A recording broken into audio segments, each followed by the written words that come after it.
નમસ્કાર, જય મહાદેવ. હું અમિત ત્રિવેદી.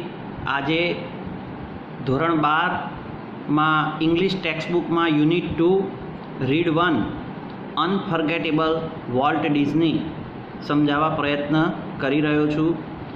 આ પાઠ સમજાવું તે પહેલાં તમને એક બ્રીફ સમરી એટલે કે ટૂંકમાં પરિચય આપી દઉં આ પાઠનો, કે આ રીડમાં મહાન એવા વોલ્ટ ડિઝનીના જીવનના અંશો તેના ભાઈ રોય ડિઝની દ્વારા જણાવાયા છે. વોલ્ટ ડિઝની એટલે બાળકો અને મોટાઓના સૌના પ્રિય એવા મિક્કી માઉસ, ડોનાલ્ડ ડક, ગુડ્ડી વગેરે જેવા કાર્ટૂન પાત્રોના સર્જક છે. તેમાં પણ મિક્કી માઉસ એ જેવા રમૂજી અને અમર એવા કાર્ટૂનથી વોલ્ટ ડિઝનીનું નામ સમગ્ર વિશ્વમાં જાણીતું થયું છે. વોલ્ટ આમ તો અત્યારે મૃત્યુ પામેલા છે, પરંતુ પોતાની પાછળ અનેક સેવા કાર્યો અને પ્રોજેક્ટ્સ છોડી ગયા છે. બાળપણથી જ વોલ્ટ પ્રાણી, પક્ષીઓ અને જીવજંતુઓના ચિત્રો દોરવામાં રુચિ ધરાવતા હતા અને તેણે પોતાની પહેલી કમાણી પણ તેમાંથી જ કરેલી હતી. અત્યંત સફળ અને પૈસાદાર એવા હોવા છતાં પણ વોલ્ટ પોતાના અંત સુધી સાદા સરળ માનવી બનીને રહ્યા હતા. તે જેટલા કમાણી કરતા હતા તે બધી ફરીથી તે પોતાના કાર્યક્ષેત્રમાં એટલે કે સ્ટુડિયોમાં જ ઉપયોગમાં લેતા હતા. અને મૃત્યુ સમયે પણ વોલ્ટ હંમેશા જેમ ભવિષ્ય માટે અનેક નવા વિચારો અને યોજનાઓ હતી તેવી બનાવતા રહેતા હતા. નવા પ્રોજેક્ટ્સ એમણે અગાઉથી જ બનાવેલા હતા, તેથી તેમણે ડિઝનીલેન્ડ ખોલ્યું. તેમાં કોઈ નવા પ્રોજેક્ટ્સ રોય ડિઝની કે બીજા કોઈને વિચારવા પડ્યા નહોતા. એમણે માત્ર વોલ્ટે આપેલા પ્રોજેક્ટ્સ ઉપર જ કામ કરવાનું હતું અને તે એવું માનતા હતા કે ડિઝનીલેન્ડનો ક્યારેય અંત નહીં થાય. અને ભવિષ્યવાણી સાચી છે. અત્યારે ડિઝનીલેન્ડ જેવું સમગ્ર વિશ્વમાં બીજું કોઈ મનોરંજન પાર્ક નથી અને એના જેવું બનશે પણ નહીં. વોલ્ટ ડિઝની એ અહીંયા આપ્યું નથી, પણ એવું કહેવાય, ખાસ એ કહેવા માગું છું કે અહીંયા ચોપડીમાં આપ્યું નથી, પણ એ લંગ કેન્સરથી મૃત્યુ પામ્યા હતા. લંગ કેન્સર એટલે ફેફસાના કેન્સરથી. અહીંયા માત્ર એવી માહિતી આપી છે કે તેમને અસાધ્ય રોગ થયો હતો, ફેટલ ડિસીઝ થયો હતો, પ્રાણઘાતક રોગ, જેના કારણે મૃત્યુ પામ્યા હતા. પણ એ પ્રાણઘાતક રોગનું નામ છે ફેફસાનું કેન્સર. હવે આજે આપણે પાઠ શરૂ કરીએ છીએ. હવે આખો પાઠ રોય ડિઝનીએ લખ્યો છે. રોય ડિઝની તેના મોટા ભાઈ છે, એટલે અહીંયા જ્યાં આઈ આવે ત્યાં સમજવાનું કે રોય ડિઝની છે. માય બ્રધર વોલ્ટ, મારો ભાઈ વોલ્ટ ઇઝ નો મોર. નો મોર એટલે રહ્યો નથી. રહ્યો નથી એટલે મૃત્યુ પામ્યો છે.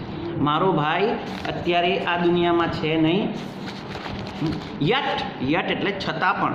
અહીંયા યટ એ તમને એક્સપ્રેસિંગ કોન્ટ્રાસ્ટ બતાવે છે. ગ્રામરનું ફંક્શનલ ચેપ્ટર છે, એ આપણે ચલાવીશું પછી ત્યારે સમજાવીશું.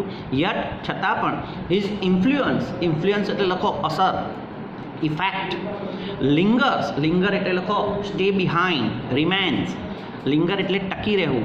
તેની અસર ટકી રહી છે. લાઇક અ લિવિંગ પ્રેઝન્સ લખો જીવંત હાજરી. તેની જીવંત હાજરીની અસર ટકી રહી છે. ઓવર ધ સ્ટુડિયો, સમગ્ર સ્ટુડિયોમાં, ડિઝની સ્ટુડિયોમાં. વેર, જ્યાં. હી ટર્ન આઉટ એટલે આમ તો બહાર કાઢી મૂકવું, પણ અહીંયા ટર્ન આઉટ એટલે બનાવવું, મેડ. એણે બનાવ્યા હતા ધ કાર્ટૂન, નેચર ફિલ્મ્સ એટલે કુદરતી ફિલ્મો, અને ફીચર મૂવીઝ એટલે કે ફીચર મૂવીઝ બનાવ્યા હતા. ધેટ મેડ હિમ નોન એટલે જાણીતા હોવું, જેનાથી એ જાણીતા બન્યા. એન્ડ લવડ એટલે ચાહવા લાગ્યા. એરાઉન્ડ ધ વર્લ્ડ, સમગ્ર દુનિયામાં લોકો એને ચાહવા લાગ્યા. ઇવન નાવ એટલે હાલ પણ, અત્યારે પણ. As I walk around the studio crew, જ્યારે હું સ્ટુડિયોના ક્રૂ એટલે આમ કાફલો થાય. આમ ક્રૂ એટલે શું થાય? કાફલો. પણ અહીંયા સ્ટુડિયોમાં, જ્યારે હું સ્ટુડિયોમાં ચાલતો હોઉં, વોક એરાઉન્ડ એટલે ચાલવું એટલે આંટા મારતો હોઉં, તો આઈ હાફ એક્સપેક્ટ એટલે અડધે પડધે એટલે મહદઅંશે, મને મહદઅંશે આશા, એક્સપેક્ટ એટલે આશા હોય છે. ટુ એન્કાઉન્ટરનો અર્થ થાય અચાનક મુલાકાત થવી. મીટ સડનલી, મને મુલાકાત મહદઅંશે એવી આશા થાય છે કે મને મળશે. કોણ મળશે? તો ધેટ ટોલ એટલે ઊંચો, કન્ટ્રી બોય ફિગર એટલે ગામડિયા આકૃતિ ધરાવતો, એટલે ગામડાનો છોકરો. હેડ એટલે માથું, બોર્ડ એટલે નમેલું. ઇન થોટ વિચારોમાં સતત એનું માથું નમેલું હોય. એબાઉટ સમ ન્યૂ પ્રોજેક્ટ તેમના નવા જ પ્રોજેક્ટ ઉપર. તો અહીંયા એક લીટીમાં પૂછી શકાય કે ભાઈ વોલ્ટ એક રોય ડિઝનીના મતે કેવો હતો, તો આ બધું લખવું પડે. Volt was so much the driving force એટલે મોટિવેટ, પ્રેરક બળ અથવા તો ચાલક બળ કહેવાય. વોલ્ટ અમારા માટે ચાલક બળ હતું. બિહાઇન્ડ એટલે પાછળ. ઓલ એટલે બધું, જે કંઈ અમે બધું કરતા એની પાછળ મુખ્ય ચાલક બળ કોણ હતું? તો વોલ્ટ ડિઝની હતો.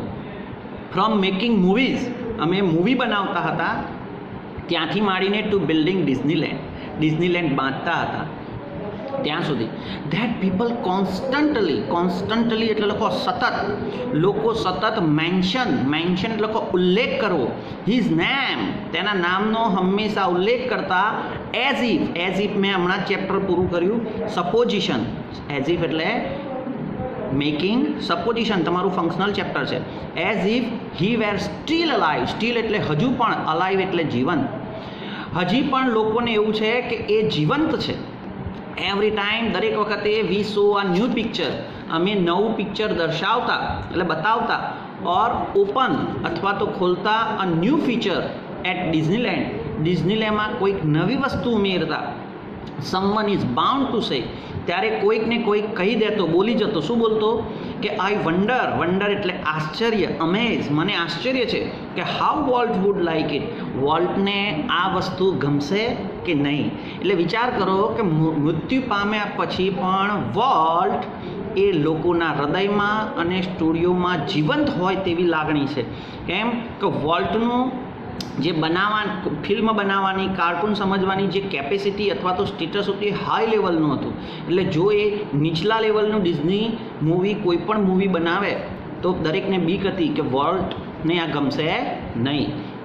એન્ડ વેન ધીસ હેપન એટલે થવું, અને જ્યારે આ થાય તો આઈ પર્સનલી એટલે લખો વ્યક્તિગત રીતે. રિયલાઇઝ એટલે લખો ભાન થવું અથવા ભાન થવું. That it was something he himself had planned. આ કંઈક એણે પહેલેથી જ આયોજન કરેલું હતું. પ્લાન એટલે આયોજન કરેલું હતું. એટલે આ જે અમે મૂક્યું ડિઝનીલેન્ડમાં, જે ફીચર ઉમેર્યું એ પહેલેથી જ એણે આયોજન કરેલું હતું. એ બનાવ્યા પછી અમને ખબર પડે. ફોર માય ઇમેજિનેટિવ લખો કલ્પનાશીલ. ઇન્ડસ્ટ્રીયસ લખો મહેનતુ અથવા ઉદ્યમી. બ્રધર લેફ્ટ એટલે છોડી ગયા હતા. ઇનફ એટલે પૂરતા projects in progress to keep the rest of us. Progress એટલે ગતિમાં મૂકવા. જે પ્રોજેક્ટ અમારે મૂકીને ગયા હતા એ ગતિમાં મૂકવા. રેસ્ટ ઓફ એટલે બાકીના. બિઝી ફોર મેની યર્સ, અમને ડિઝનીલેન્ડમાં એ બિઝી રાખવા માટે, બિઝી એટલે કાર્યરત રાખવા માટે ઘણા બધા પ્રોજેક્ટ્સ એ પહેલેથી બનાવીને મૂકીને ગયા હતા અને એ ગતિમાં હતા. The projects are in pipeline એમ કહી શકાય. વોલ્ટ, હવે તમારે આમાં ઉપર પૂછાય, શું પૂછાય કે how was volt according to Roy Disney. So according to Roy Disney, Walt was imaginative, industrious brother. ચલો, Walt was a complex man. હવે આ ટ્રુ ફોલ્સમાં પણ પૂછાઈ શકે છે. વોલ્ટ એક જટિલ માણસ હતો. તમારે પૂછાય Walt was a simple man, તો false. Walt was a complex man. ચલો, to the writers, producers and animators. Writers એટલે લેખકો, પ્રોડ્યુસર્સ એટલે નિર્માતાઓ, અને એનિમેટર્સ એટલે કાર્ટૂનિસ્ટો. હુ વર્કડ વિથ હિમ, જેમની સાથે કામ કરતા. હી વોઝ જીનિયસ એટલે પ્રતિભાશાળી. Who had an extraordinary ability. Extraordinary એટલે અસાધારણ. એબિલિટી એટલે ક્ષમતા. ટુ એડ એટલે ઉમેરવું. An extra stroke of imagination. Extra stroke એટલે વધારાનું, ઇમેજિનેશન એટલે કલ્પના. To any story or idea. કોઈ પણ વાર્તા કે કોઈ પણ વિચાર ઉપર જો વધારાની કલ્પના વિચારવાની હોય તો એ વોલ્ટની જ હોય. To to the millions of people, લાખો લોકો, who watched his TV show, એનો ટીવી શો જોતા હતા. વોચ એટલે જોવું. હી વોઝ વાર્મ, વાર્મ એટલે પ્રેમાળ, હૂંફાળું. કાઇન્ડલી પર્સનાલિટી, કાઇન્ડલી એટલે દયાવાન, પર્સનાલિટી એટલે વ્યક્તિત્વ. બ્રિંગિંગ ફન, મનોરંજન લાવતા. એન્ડ પ્લીઝર, પ્લીઝર એટલે ખુશી, આનંદ આપતા. ઇન ટુ ધેર હોમ્સ, એમના ઘરમાં. એટલે અહીં તમારે પૂછાય કે ભાઈ લોકો માટે વોલ્ટ કેવા હતા? How was Walt for the people? તો અહીંયા લખવું પડે. To the millions of people who watch his TV show, Walt was a warm kindly personality bringing fun and pleasure in to their homes. તો 1 માર્કનો જવાબ થાય. પછી ટુ ધ બેન્કર્સ. હવે તમારે બીજો પ્રશ્ન પૂછાય, how was Walt to the bankers? Bankers માટે વોલ્ટ કેવા હતા? તો to the bankers who financers, bankers એટલે બેંકમાંથી જે લોન આપે બેંકના લોકો, તો બેન્કર્સ હુ ફાઇનાન્સર્સ, જેમણે અમને ફાઇનાન્સ કર્યું હતું. ફાઇનાન્સ એટલે આર્થિક મદદ કરી હતી. આઈ એમ શ્યોર, મને ખાતરી છે. હી સીમ, સીમ એટલે લખો લાગવું. હી લાઈક અ વાઇલ્ડ મેન, આમ વાઇલ્ડનું ગુજરાતી થાય જંગલી માણસ, પણ અહીંયા જંગલી માણસ નહીં, જોખમ ઉઠાવતા માણસ. અહીંયા શું લખવાનું છે? જોખમ ઉઠાવતા માણસ હતા. And hell bent for bankruptcy, hell bent for bankruptcy એટલે નાદારી, અને નાદારી નોંધાવે તેવા પ્રકારની વ્યક્તિ હતી. એટલે બેન્કર માટે બીક જ હતી કે એને ફાઇનાન્સ કર્યું તો એના જે જોખમી સાહસો છે એ બેંકને ડૂબાડી દેશે, એટલે કે દિવાળીઓ કરી નાખશે. હવે ટુ મી, મારા માટે એટલે રોય ડિઝની માટે, તો he was my amazing kid brother. કે અમેઝિંગ એટલે આશ્ચર્યકારક, એ અદ્ભુત, તે મારા માટે અદ્ભુત કિડ બ્રધર હતો. કિડ બ્રધર એટલે નાનો ભાઈ, બાળક. Full of impractical dreams, full of એટલે ભરેલો હતો, ઇમ્પ્રેક્ટિકલ, ઇમ્પ્રેક્ટિકલ એટલે અતાર્કિક, ડ્રીમ્સ એટલે સપના. That he made come true, જે એણે સાચા કર્યા હતા. એટલે એના સપના કેવા હોય? એકદમ અતાર્કિક. અતાર્કિક એટલે શું? તો એ બધાથી અલગ જ વિચારતો. દાખલા તરીકે પંખો સીધો ફરતો હોય તો એના મગજમાં એવો વિચાર આવે કે પંખો સીધો ફરે છે, એનાથી હું શું કરું તો વધારે પવન આવે અને પંખો નું મહત્ત્વ જળવાઈ રહે. એ કંઈક ને કંઈક નવું જ વિચારતો, અને જે કંઈક ને કંઈક નવું વિચારે છે એના માટે ખૂબ જ મહાનતા હોય છે. દાખલા તરીકે ન્યૂટન, તો ન્યૂટન એ સફરજનના વૃક્ષ કે ઝાડ નીચે, છોડ નીચે બેઠો, ઝાડ નીચે, અને સફરજન નીચે પડ્યું ત્યારે એણે એવું વિચાર્યું કે સફરજન ઉપર કેમ ના ગયું ને નીચે કેમ આવ્યું, અને પછી એણે સતત વિચાર કરી અને ગ્રેવિટેશનલ ફોર્સ એટલે કે ગુરુત્વાકર્ષણ બળ જે પૃથ્વીના કેન્દ્ર તરફ ખેંચી રાખે છે એવો નિયમ શોધ્યો. પણ આવા મહાન વ્યક્તિઓ હંમેશા સામાન્ય માણસ કરતાં થોડુંક વધારે કલ્પનાશીલ હોય છે અને વધારે વિચારતા હોય છે. ચલો હવે આગળ ફકરો લઈએ. The Apple Orchard, Apple Orchard એટલે સફરજનની વાડી. એન્ડ વીપિંગ વેલો, વીપિંગ વેલો એક પ્રકારનો છોડ છે જે ફોરેનમાં થાય છે અને બેદમજન કહે છે, ગુજરાતીમાં બેદમજન. વીપિંગ વેલો સ્ટેન્ડ ગ્રી, એ લીલાછમ વૃક્ષો હતા, ઊભેલા હતા. એન્ડ બ્યુટીફુલ, સુંદર હતા. એટ અવર ઓલ્ડ ફાર્મ, અમારા જૂના ફાર્મ ઉપર. એટલે વોલ્ટ અને વોલ્ટનો ભાઈ નાના હતા ત્યારે ફાર્મ હાઉસ ઉપર રહેતા, અને ત્યાં સફરજનની વાડી હતી અને વીપિંગ વેલોઝ હતા. વેર, જ્યાં વોલ્ટ સ્કેચ એટલે લખો દોરવું, જ્યાં એણે દોર્યું હતું હિઝ ફર્સ્ટ એનિમલ, એણે પહેલાં પ્રાણીને ચિત્ર દોર્યું હતું. આઈ રિકોલ એટલે લખો યાદ કરવું, remember. How volt and I, હું અને વોલ્ટ વુડ સ્નગલ એટલે લખો લપાઈ જવું, અમે લપાઈ જતા ટુગેધર ભેગા થઈને. ઇન બેડ, અમે પથારીમાં ભેગા સૂતા, નાના હતા ત્યારની વાત છે. અને અમે લપાઈ જતા. ક્યારે લપાઈ જતા? તો એન્ડ હિયર, જ્યારે સાંભળતા ધ હોન્ટિંગ વિશલ, હોન્ટિંગ એટલે ડરામણી સિસોટી. કોની? તો લોકોમેટિવ લખો ટ્રેન, રેલવે. ટ્રેન બાજુમાં થઈને પસાર થતી હતી, પાસિંગ એટલે પસાર થતી હતી. ઇન ધ નાઇટ, રાત્રે ટ્રેન જ્યારે અમારા ફાર્મ હાઉસની બાજુમાં થઈને પસાર થતી હતી ત્યારે અમે બંને બીકના માર્યા લપાઈ જતા હતા.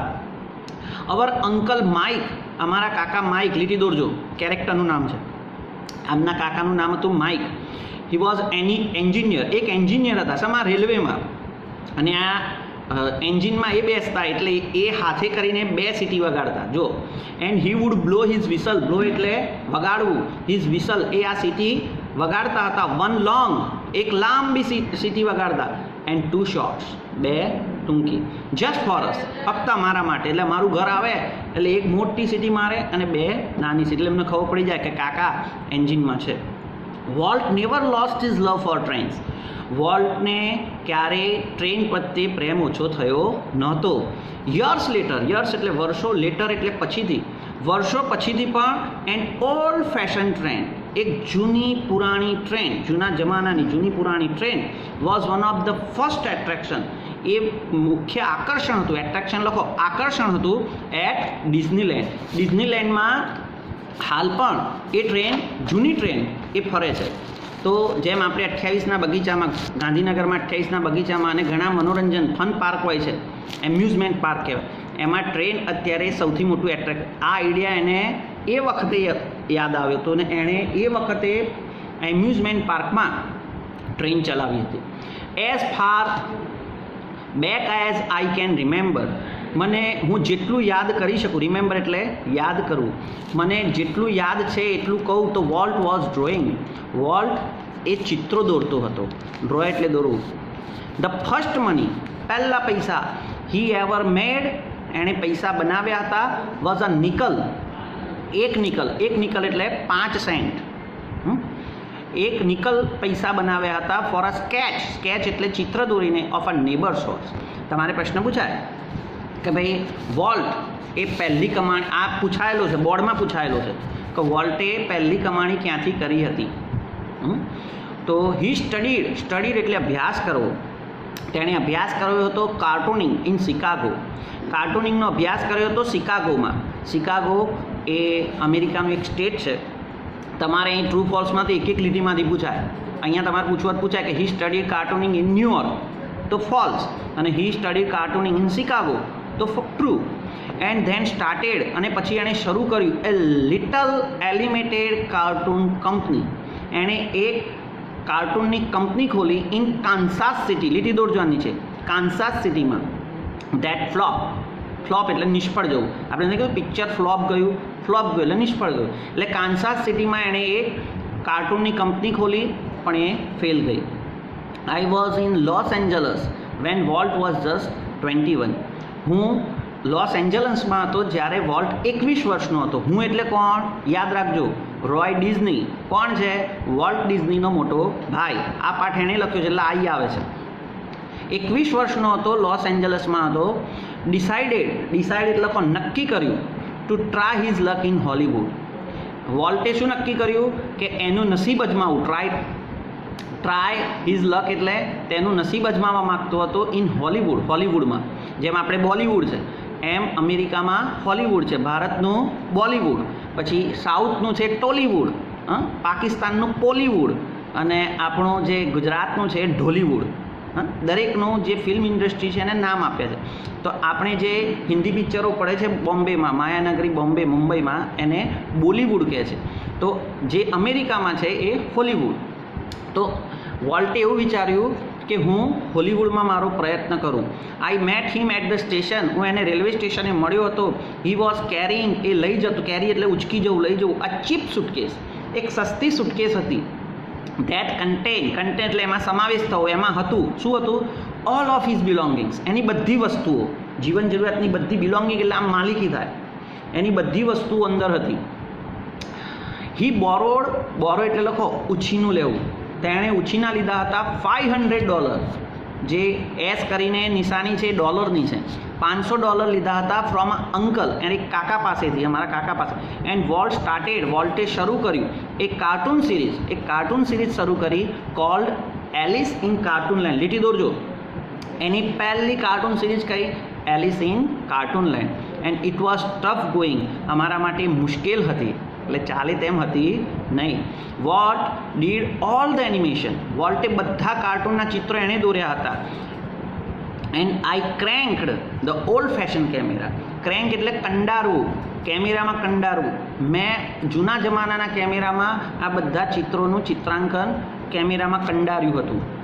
The Alice cartoons didn't make much of a splash. Alice cartoon એ બહુ લોકપ્રિયતા મેળવી શક્યું નહીં. એટલે અહીંયા સ્પ્લેશ, સ્પ્લેશ એટલે નામાંકિત થવું, પણ બહુ ઝાઝી સફળતા મળી નહીં. So Walt started a new series. તે વોલ્ટે બીજી સિરીઝ શરૂ કરી કોલ્ડ ઓસ્વાલ્ડ ધ રેબિટ. લીટી દોરજો નીચે ખાસ. એની બીજી કાર્ટૂન સિરીઝનું નામ હતું Oswald the rabbit. Oswald did better.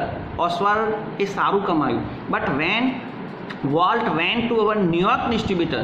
જ્યારે વોલ્ટ એ અમારા ન્યુયોર્કના ડિસ્ટ્રીબ્યુટર એટલે વેચાણકારો, જે આપણે ફિલ્મ હોય ને એ વેચાય અને એ વેચાય, એ લોકો પૈસા આપે. તે વેચાણકારો પાસે ગયો ફોર મોર મની, વધારે પૈસા માટે. કેમ કે હી રેન ઇન ટુ ટ્રબલ. વોલ્ટ એ મુશ્કેલીમાં હતો પૈસામાં. તો એ વખતે પેલા ન્યુયોર્કના ડિસ્ટ્રીબ્યુટરે એને પૈસા આપ્યા નહીં. કેમ ના આપ્યા? કારણ કે વોલ્ટે કોઈ એવું લખાણ કર્યું નહોતું કે ભાઈ આટલા ટકા પૈસા મળશે કે 50% કે 25% પૈસા મળશે. એવું કોઈ લખાણ કર્યું નહોતું. એના કારણે બધા જ જે હક હતા એ ઓસ્વાલ્ડ ધ રેબિટના એ ડિસ્ટ્રીબ્યુટર્સે લઈ લીધા અને એમણે પોતે વેચી અને એ લોકો કમાયા. તો એ જ્યારે પાછો આવ્યો ત્યારે મેં પૂછ્યું, મેં એટલે કોણ? હજી યાદ કહું છું, રોય ડિઝનીએ પૂછ્યું, what kind of a deal did you make kid? બચ્ચા, તે કયા પ્રકારનો કરાર કર્યો હતો? ડીડ એટલે કરાર. તો વોલ્ટે કબૂલ કર્યું. એડમિટ એટલે કબૂલ કરવું. વોલ્ટે કબૂલ કર્યું કે we haven't got a deal. આપણે કોઈ એની પાસે કરાર કર્યો નહોતો. The distributor copyrighted Oswald. ડિસ્ટ્રીબ્યુટરે ઓસ્વાલ્ડની કોપીરાઇટ લઈ લીધી એટલે પોતાના નામે કરી દીધા. And he is taking over the series himself. અને પોતાની જાતે એ સિરીઝ ચલાવવા માગે છે. ટેકિંગ ઓવર એટલે આમ તો પોતાની લઈ લેવું, અહીંયા ચલાવવું. સ્ટ્રેન્જલી આમ વિચિત્ર રીતે થાય, પણ અહીંયા અચરજની વાત એ છે, વોલ્ટ ડીડ નોટ સીમ એટલે લાગવું. ડાઉન હાર્ટેડ એટલે નિરાશ. જરા પણ નિરાશ થયો નહીં. કોઈ હોય તો બે પ્રયત્ન કરે, પછી એ છોડી દે, ધંધો જ છોડી દે ને બીજું કંઈક નવું કરે. વોલ્ટ હિંમત હાર્યો નહીં અને એણે કહ્યું કે we are going to start. આપણે શરૂ કરીશું આ ન્યૂ સિરીઝ, એક નવી સિરીઝ શરૂ કરીશું. હી એન્થ્યુઝ એટલે લખો ઉત્સાહથી કહેવું. એણે ઉત્સાહથી કહ્યું કે આપણે નવી સિરીઝ શરૂ કરીશું. And it's about a mouse. અને આ ઉંદર વિશે હશે. એન્ડ ધીસ ટાઈમ, આ વખતે we will on the mouse. On એટલે માલિકી હોવી. આ માઉસની માલિકી આપણી પોતાની જ રહેશે. એટલે આપણે બીજા કોઈને ભાગીદાર બનાવીશું નહીં. And the rest is a history. Rest એટલે પછી તો ત્યારબાદનું તો ઇતિહાસ થઈ ગયો. તો તમને ખબર છે વોલ્ટ્સ માઉસ મિક્કી. વોલ્ટે જે માઉસ બનાવ્યું હતું એનું નામ આપ્યું હતું મિક્કી. સેલિબ્રેટેડ લખો ઉજવણી કરવી. His 40th birthday in 1968. 1968 એણે 40મી બર્થડે ઉજવી. 40મી બર્થડે એટલે મિક્કી માઉસ 40 વર્ષનું થયું 1968. તેણે બનાવી ક્યારે હશે? 1928. 40 વર્ષ માઇનસ કરી દેવાના. અહીંયા પૂછાય કે મિક્કી માઉસ ક્યારે બનાવ્યું? હજી સુધી પૂછાયું નથી, પણ પૂછવું હોય તો પૂછી શકે. તો 1928 બનાવ્યું. કેમ કે 1928 40 વર્ષ, એક 0 વર્ષનો હતો. 1928 40 વર્ષ ઉમેરો તો મિક્કી માઉસ 1968 40 વર્ષનું થયું. એટલે એ સિરીઝને 40 વર્ષ થયા. એન્ડ હેપી 40, અને એ ખરેખર ખૂબ જ હેપી 40th હતી. A quarter of a billion people સો આ ડિઝની મૂવી ઇન 1968.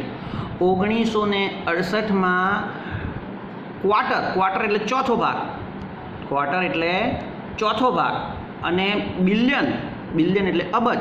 1 અબજના ચોથા ભાગ એટલે 25 કરોડ લોકોએ ડિઝની મૂવી જોયું.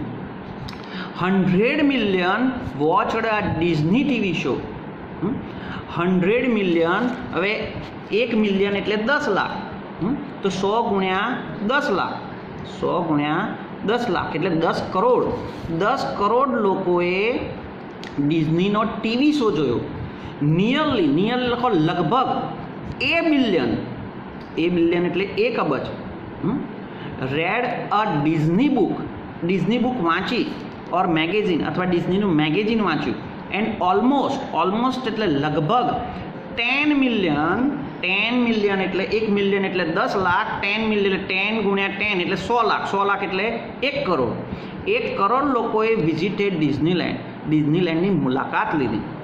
And Mickey, as Walt use to say, Walt એ વારંવાર કહેતો શું કે મિક્કી સ્ટાર્ટેડ ઇટ ઓલ. આ બધાની શરૂઆત કોણે કરી? મિક્કીએ કરી. કારણ કે મિક્કી એને પૈસા કમાઈ આપ્યા પછી ડિઝનીલેન્ડ શરૂ થયું. બસ આટલે સુધી આપણે આ વિડીયો અહીં સમાપ્ત કરીએ છીએ. બીજો વિડીયો હું બનાવીને અને મૂકીશ. દરેક જણ મારી આ ચેનલ સબસ્ક્રાઈબ કરશો તો તમને 12માના 11માના ઇંગ્લિશના પાઠ એ સમજાવીશ, એ મૂકીશ, અને સાથે સાથે પછી હું ગ્રામર પણ મૂકીશ, એ પણ તમને જોવા મળશે. ચલો, જય મહાદેવ.